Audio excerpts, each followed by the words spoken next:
네, 오늘 같이 나누실 말씀은 열왕기하 11장 17절에서 21절까지 말씀입니다.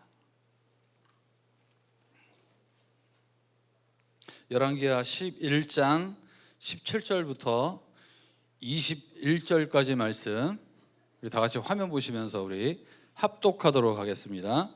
여호야다가 왕과 백성에게 여호와와 언약을 맺어 여호와의 백성이 되게 하고 왕과 백성 사이에도 언약을 세우게 하며 온 백성이 바알의 신당으로 가서 그 신당을 허물고 그 제단들과 우상들을 철저히 깨뜨리고 그 제단 앞에서 바알의 제사장 맏단을 죽이니라.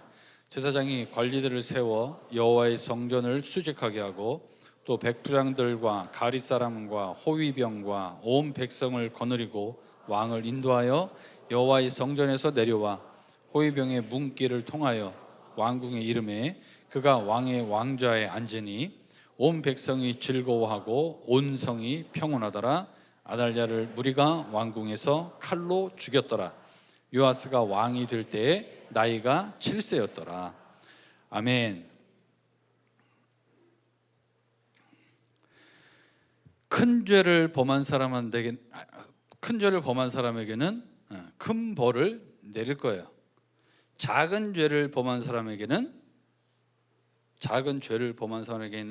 작은 벌을 내리겠죠. 당연한 거죠. 당연한 게 왜 저런 소리를 하고 있나. 자, 그러면 하나님께서는 어떻게 보실까요? 쉽게 말해 큰 죄, 작은 죄 하나님께서 따지실까요? 로마서 우리 6장 23절 말씀 한번 볼까요? 같이 한번 읽습니다. 시작.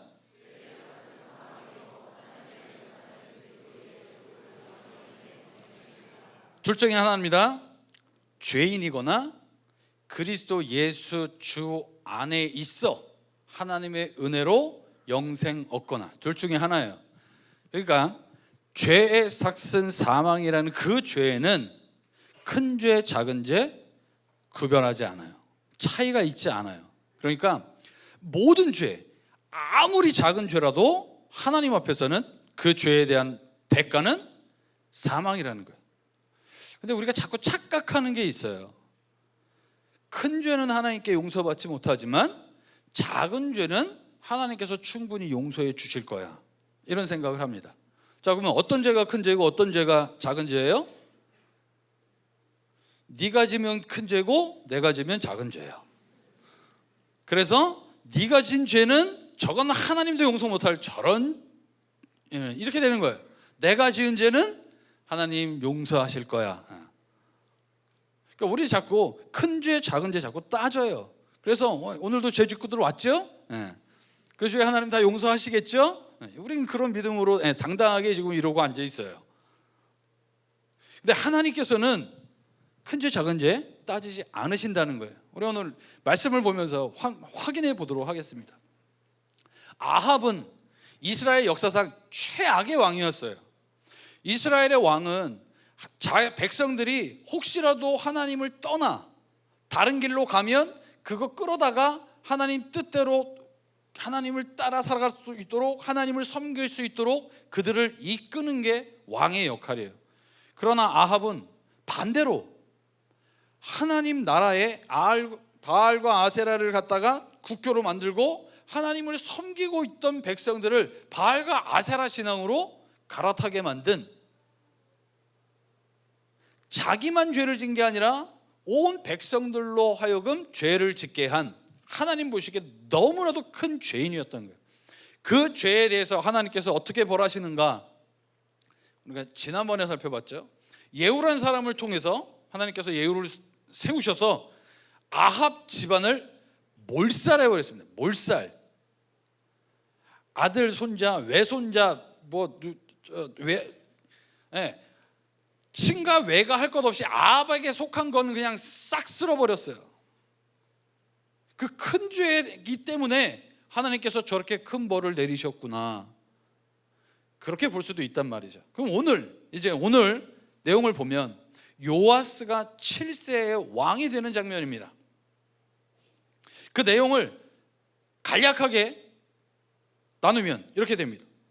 북쪽에서 예후에 의해서 피바람이 불 때 남쪽 유다에도 비슷한 일이 지금 벌어지고 있어요.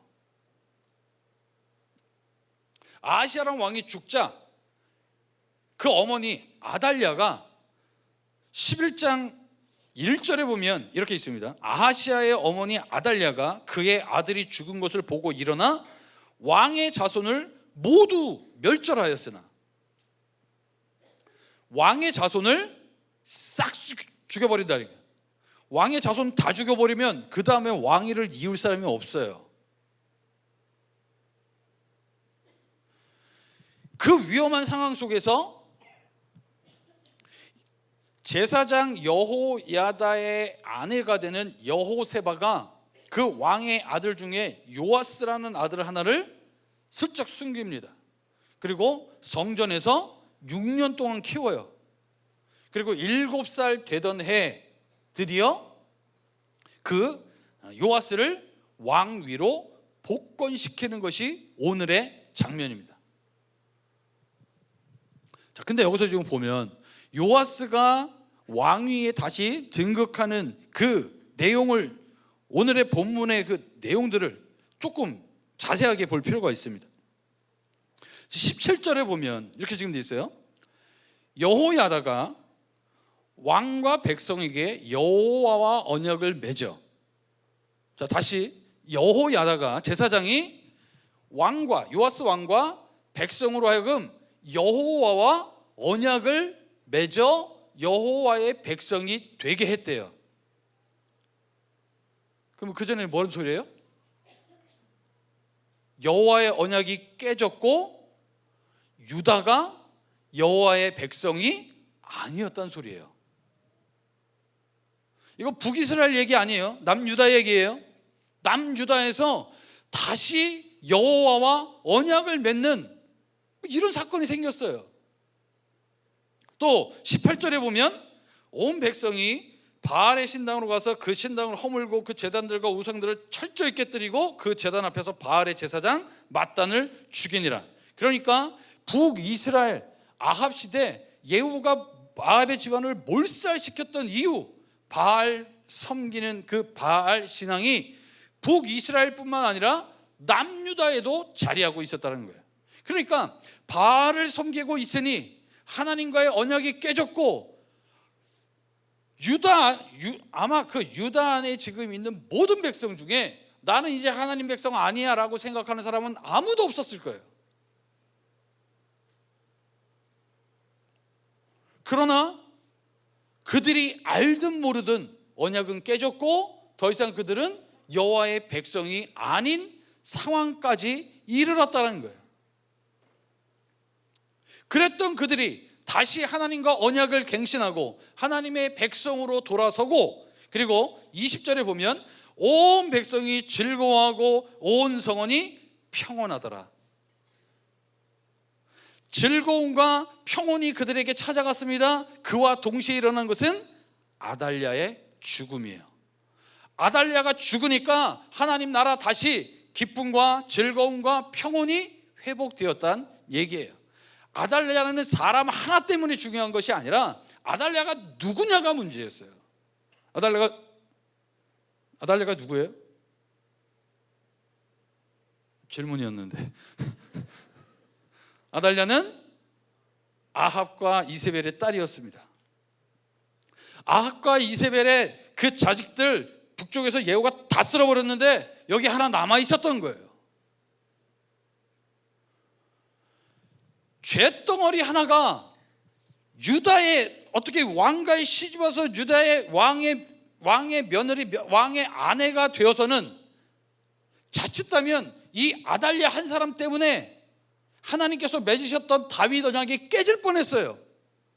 왕 자손 다 끝내버리고 아달랴가 정말 왕이 돼서 오랫동안 가면서 지가 가다가 다음 후계자 누구 세울 거예요? 누구든 다른 사람 세웠으면 끝이에요. 끝. 유다라는 나라가 하나님과의 언약이 깨졌어요. 더 이상 여호와의 백성이 아니었어요. 여호와께서 주시는 즐거움과 평온을 잃어버린 상황이 아달랴가 왕에 있을 당시였다는 거예요.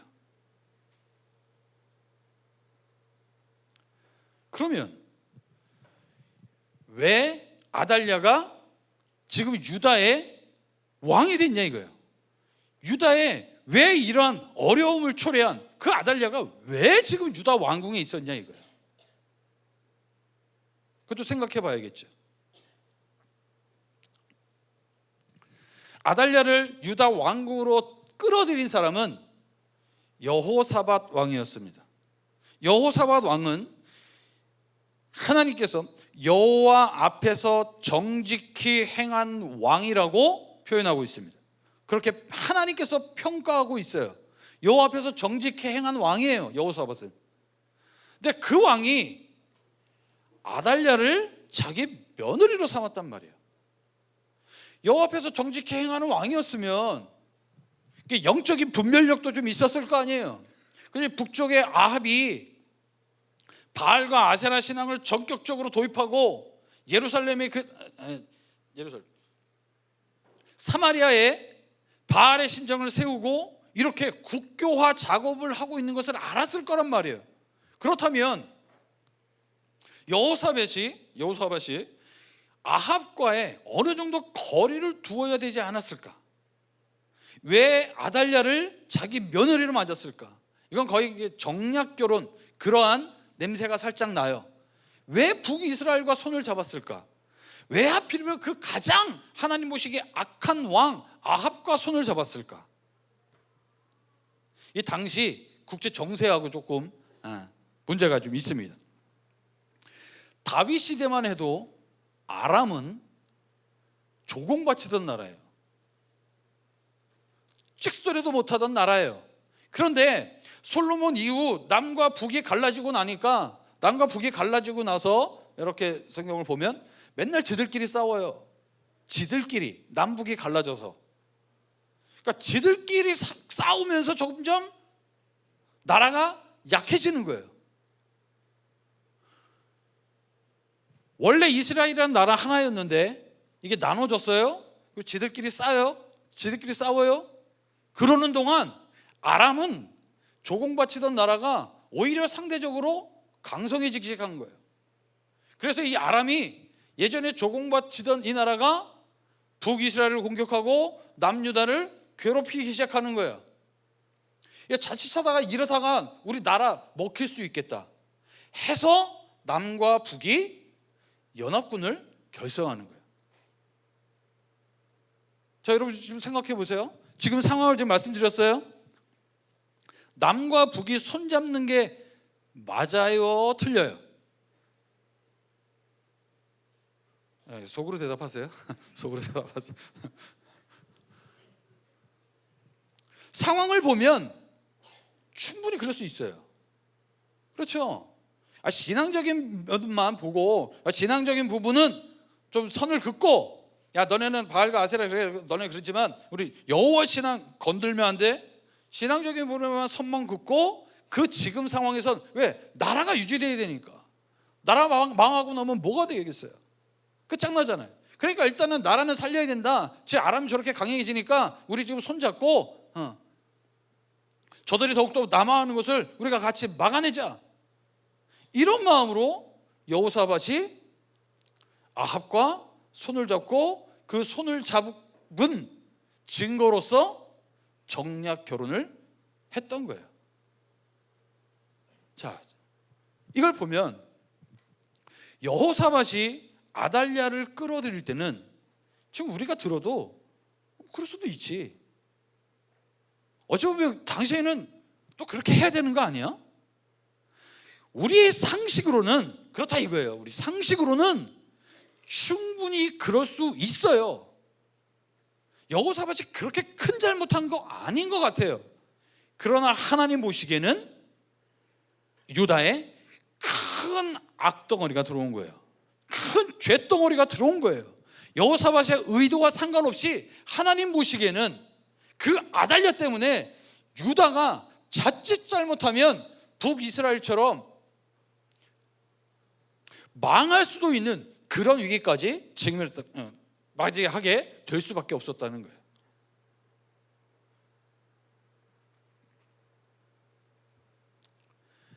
여호사밧이 신앙보다도 하나님의 뜻을 묻기보다도 그 상황에서 최선의 선택이라고 판단하고 내렸던 그 결정 하나 때문에 유다가 하나님의 언약은 파기되고 더 이상 여호와의 백성도 아니고 여호와의 주시는 즐거움과 평온을 잃어버리는 위기를 맞게 되었다는 것입니다.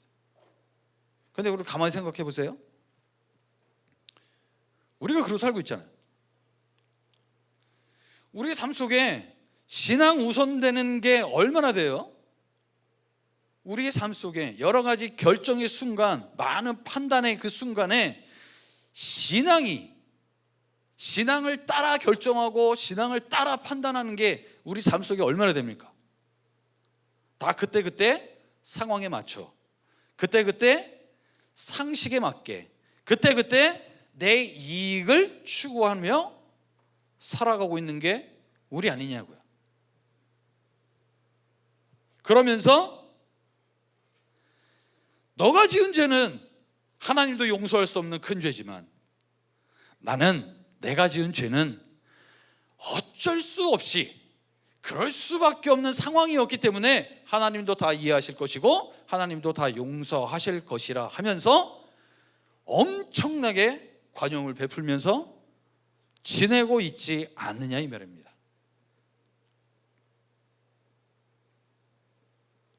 하나님 나라의 왕은 하나님이세요. 그 하나님께서 가장 이상적인 왕 다윗과 언약을 맺었습니다. 그리고 그 유다라는 나라에 항상 그 다윗의 후손이 끊이지 않는 그 하나님과 맺은 그 언약 백성, 언약의 나라임을 하나님께서 보증해 주시겠다고 약속을 했어요. 그러나 그 하나님의 나라에 아합의 후손이 잠깐이지만 왕이 되어버렸습니다. 그 나라 무슨 의미가 있어요? 더 이상 언약의 나라가 아니에요. 더 이상 언약의 백성이 아닌 그런 나라가 되어버렸다는 거예요. 아달랴 하나 때문에. 그 아달랴는 신앙보다 하나님의 뜻보다 그 상황, 상식적인 판단, 누구나 동의할 수 있는 그러한 기준을 가지고 결정한, 너무 쉽게 그냥 생각해봤던 그 한 번의 결정이 유다가 끝날 뻔한 위기를 맞는 그런 결과를 낳게 되었다는 것입니다. 이게 지금도 동일하죠. 아무리 작은 죄라도 우리 삶을 지배하게 된다면 우리는 죄의 백성이에요. 근데 우리 자꾸 어떻게 생각하냐면 죄가 내 안에 있더라 할지라도 나는 하나님의 백성이니까 하나님 용서하실 거야. 지금 유다 보셨잖아요. 언약 백성이라니까요. 영원히 하나님이 깨지 않겠다고 다윗과 철저하게 약속을 하셨어요. 그 이후로 유다를 보면 나라가 망해도 싸다 싶을 때에도 하나님은 다윗과 맺은 언약을 기억하시고 그들을 붙드셨어요. 그런 나라가 아달랴 하나 때문에 끝장날 뻔했습니다. 다윗의 후손이 있어야 될 자리에 죄덩어리가 그 자리에 있으니까 하나님이 그 더 이상 인정하지 않으시는 거예요. 우리가 그래요. 가만히 우리 서로를 보면 대단한 분 계시나? 대단할 거 없는 사람들이에요. 그러나 하나님께서는 대단하게 여기시는 거예요. 우리가 뭔가를 이뤄서가 아니에요. 예수님께서 십자가의 죗값을 치르셨고 우리는 모르지만 그 사실을 그냥 믿음으로 받을 때 그분의 죽음이 내 죗값을 치른 것으로 하나님 여기시고 나를 의롭다 여겨주시는 거예요. 죄인으로 가득한 이 세상 가운데 의인이라는 특별한 존재로 하나님께서 우리를 여겨주신다는 거예요.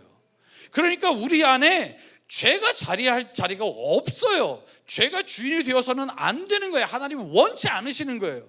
하나님은 우리에게 기대하시는 게 그거예요. 작은 죄라 할지라도 하나님이 미워하시니 우리도 미워하기를 원하시는 거예요.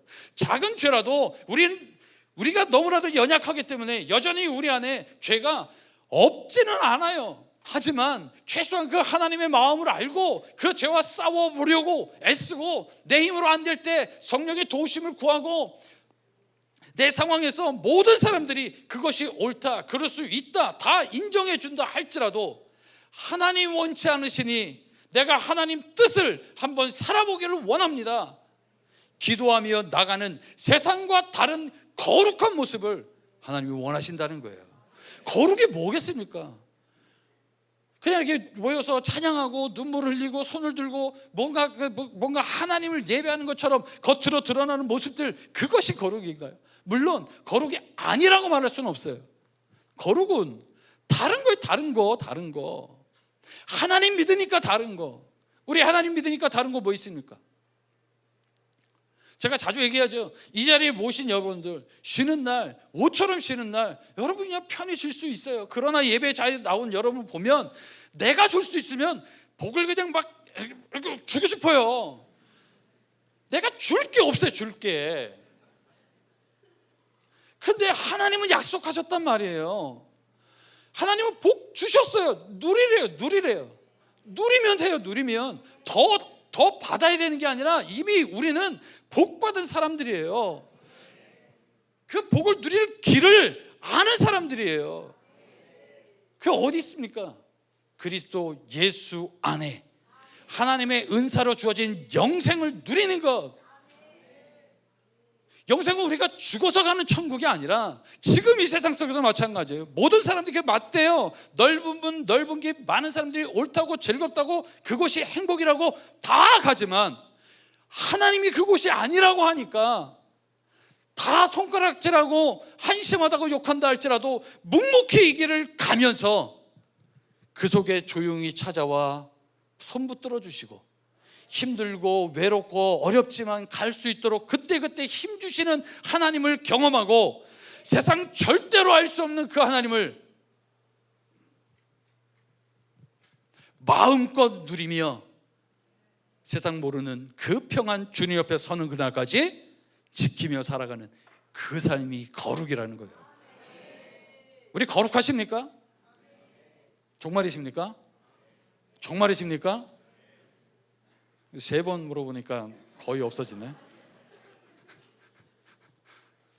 한 번 더 하려고 그러다가 예수 그리스도의 새 언약 백성으로서 우리들이 하나님의 백성으로 살아가는 건 뭐겠습니까? 예수님 말씀 따라 살아가는 거예요. 근데 여러분 가만히 한번 생각해 보세요. 솔직하게 가슴에 손을 얹고 한번 생각해 보세요. 내가 정말 예수님 말씀 따라 살아가는가? 언젠가부터 성경에 보면 빨간색으로 표시되어 있죠. 예수님 말씀은. 자, 그러면 다른 거 빼놓고 예수님이 직접 하신 말씀 내가 따라 살아가는가 한번 생각해 봐요.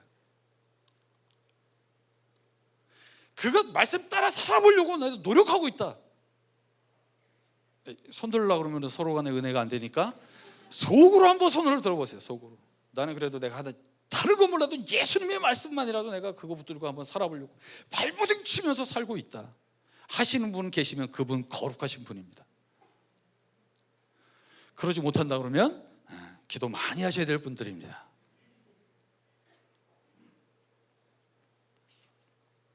왜 그래요 그러면?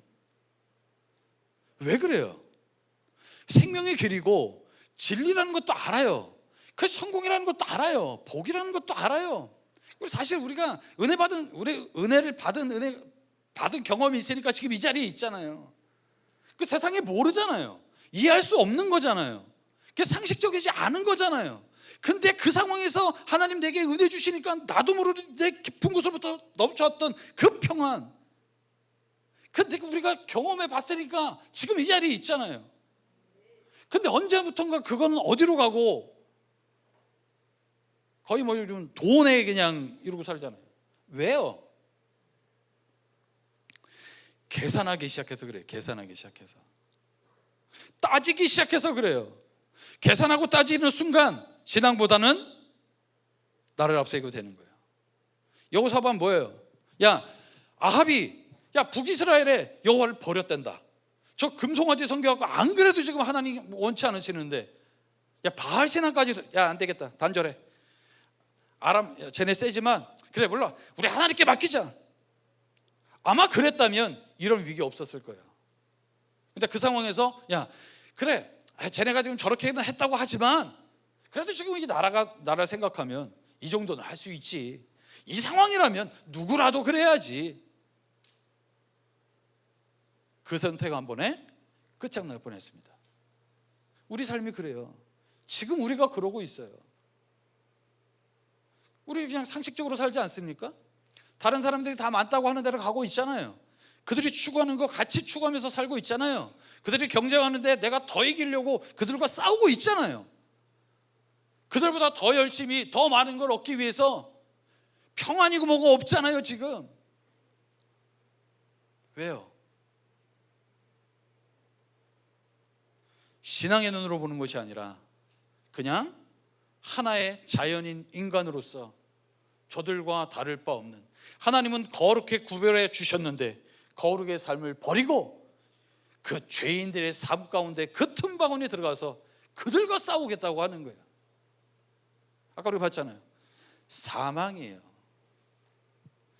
영생이에요. 왜 여기에 하나님께서 우리를 특별히 구별해 이 은혜를 주셨는데 왜 우리가 여기서 그러고 살아야 될까요? 하나님의 마음은 어떠시겠습니까? 불쌍하겠죠. 야, 여기, 아니 이 자리를 왜 놔두고 왜 저기 가서 저럴까? 얼마나 안타까우시겠어요. 생명까지 버려가며 여기 그렇게 힘들게 갖다 놨는데 저기를 가는 그 우리를 보며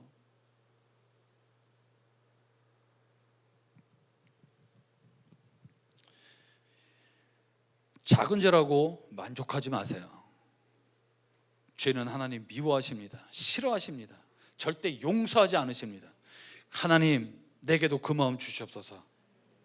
내가 다른 사람보다 더 믿음 좋다, 다른 사람을 자랑할 만한 그런 믿음의 사람은 아닙니다. 하지만 하나님이 나를 거룩하게 부르셨으니 나도 이제부터 죄는 좀 미워하는 마음 가지고 한번 좀 싸워볼 수 있는 마음 주시고, 또 그 싸워보는 마음 가졌을 때 성령께서 내게 힘 주셔서 세상과 다른 거룩한 모습 살아낼 수 있도록 인도하시고, 그래서 나를 통해 하나님을 이 세상 속에 참된 하나님이심을 보일 수 있는 내 삶이 되게 하여 주시옵소서. 하나님의 부르신 그 부름에 합당한 삶을 살아낼 수 있는 저와 여러분들 될 수 있게 주님의 이름으로 축원합니다. 우리 같이 한번 기도합니다. 어떤 문제 갖고 있는지 모르겠습니다. 잠깐 내려놓고 하나님의 마음을 나도 품게 하여 주시옵소서. 하나님이 싫어하는 것, 싫어하는 마음 좀 갖게 하시고, 내 안에 하나님 원치 않으시는 것들이 있다면 이 시간 하나라도 제거하시고 하나님 원하시는 모습으로 조금이라도 채워주셔서 하나님 내게 주신 그 거룩을 내 삶을 통해 증명하게 하시고 세상에 보이게 하시고 하나님을 드러낼 수 있는 하나님의 백성임을 세상 앞에 보이는 내 삶 되게 하여 주옵소서. 이제 작은 한 걸음이라도 시작하기 원합니다. 한 걸음 한 걸음이 모여 하나님 없다고 하는 이 세상 가운데 하나님이 살아계심을 볼 수 있는 내 삶 되게 하여 주옵소서. 우리 이제 막 놓고 같이 한번 기도하도록 하겠습니다.